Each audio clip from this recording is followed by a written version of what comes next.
लेकिन अभिषेक उपाध्याय हमारे साथ हैं और अभिषेक वो हैं जो लगातार जनता के नब्ज टटोल रहे हैं। अभिषेक वो हैं जो लगातार राज्य अभिषेक आपके लिए लेकर आ रहे हैं कोलकाता और पश्चिम बंगाल की धरती से। अभिषेक, पराक्रम दिवस कहिए या देश नायक दिवस कहिए, मकसद तो दोनों पार्टियों का एक ही है। जनता इसको कैसे देखती है वहां की? देखिए, जनता के लिए बहुत ही क्लियर है। लोगों को ये इस बात को समझ में आ रहा है कि सुभाष चंद्र बोस की जो विरासत है ये उस पर दावेदारी है। लेकिन यहाँ राजनीतिक पार्टियों का धर्म संकट समझने वाली बात है। बीजेपी पर टीएमसी लगातार ये आरोप लगा रही है कि बाहरी पार्टी है, तो बीजेपी इसलिए और ज्यादा एग्रेसिव है ये साबित करने के लिए कि नेताजी के आदर्शों पर चलने वाले तो हम लोग हैं। और आज से नहीं बल्कि हमारे जनसंघ के जमाने से ही नेताजी के आदर्शों पर चलते आए हैं। पहले बीजेपी ये वार कांग्रेस पे करती थी कि कांग्रेस नेताजी को सम्मान नहीं दिया, लेकिन अब टीएमसी प्रशासन में, तो अब टीएमसी पर यही वार हो रहा है कि टीएमसी नेताजी के आदर्शों पर नहीं चल रही है। तो ये प्रतीकों की राजनीति है और प्रतीकों की राजनीति इसलिए ज्यादा महत्वपूर्ण है गौरव, क्योंकि नेताजी का जो नाम है वो बहुत बड़ा दायरा उसका, भारत से लेकर के जर्मनी, वहां सबमरीन से जापान जाना, अंतर्राष्ट्रीय स्तर पर नेताजी का जो गौरवशाली इतिहास उसका कहीं कोई मुकाबला नहीं है। इसलिए इस विरासत के साथ में जो भी अपने आप को जुड़ा हुआ साबित कर देगा उसके लिए बहुत बड़े फायदे हैं, राजनीतिक तौर पर भी, बड़ी बात कह दी आपने, सामाजिक तौर पर बड़ी बात कह दी आपने। यानी हर पार्टी ये चाहती है कि अपने आप को नेताजी के ज्यादा से ज्यादा करीब दिखाए, उनके आदर्शों पर चलने वाली पार्टी साबित करे ताकि जनता उनके साथ कनेक्ट हो सके। मैं आता हूं, अभी बताता हूं आप लोगों को, इस बारे में और जानकारी आपको लोगों को दूंगा। लेकिन क्योंकि प्रधानमंत्री बंगाल जाने से पहले असम जा रहे हैं और असम में ही मौजूद हैं गृह मंत्री अमित शाह, और गुवाहाटी में आज उन्होंने नेताजी सुभाष चंद्र बोस को श्रद्धांजलि दी, उन्हें नमन किया। तो यह बताना भी आपको जरूरी हो जाता है। पराक्रम दिवस पर गृह मंत्री अमित शाह ने बयान दिया है और कहा है कि नेताजी की जयंती ऐसे मनाएंगे कि पीढ़ियां याद रखेंगी। खुद पीएम मोदी ने नेताजी की 125वीं जयंती को इतने उत्साह से मनाने का फैसला किया है, यह कहते हुए गृह मंत्री अमित शाह क्या कहा उन्होंने, और सुनिए।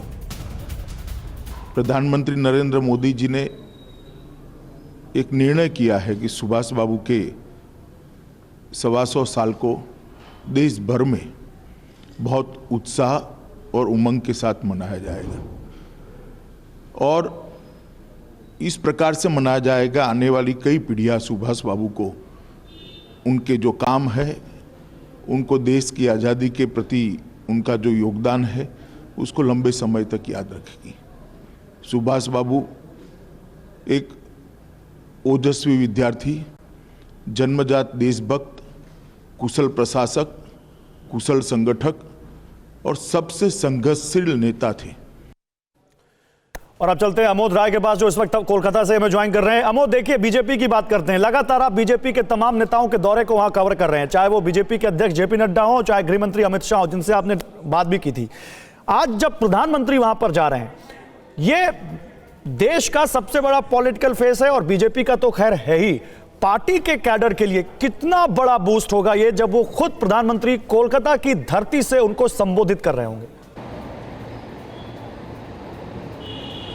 देखिए गौरव, आपका प्रश्न जो है उसका जवाब मैं देते हुए सबसे पहले मैं आपको यहाँ कुछ विजुअल्स दिखाऊंगा, जिससे आपको स्पष्ट होगा कि आज प्रधानमंत्री के आने के लिए किस तरह से तैयार है कोलकाता।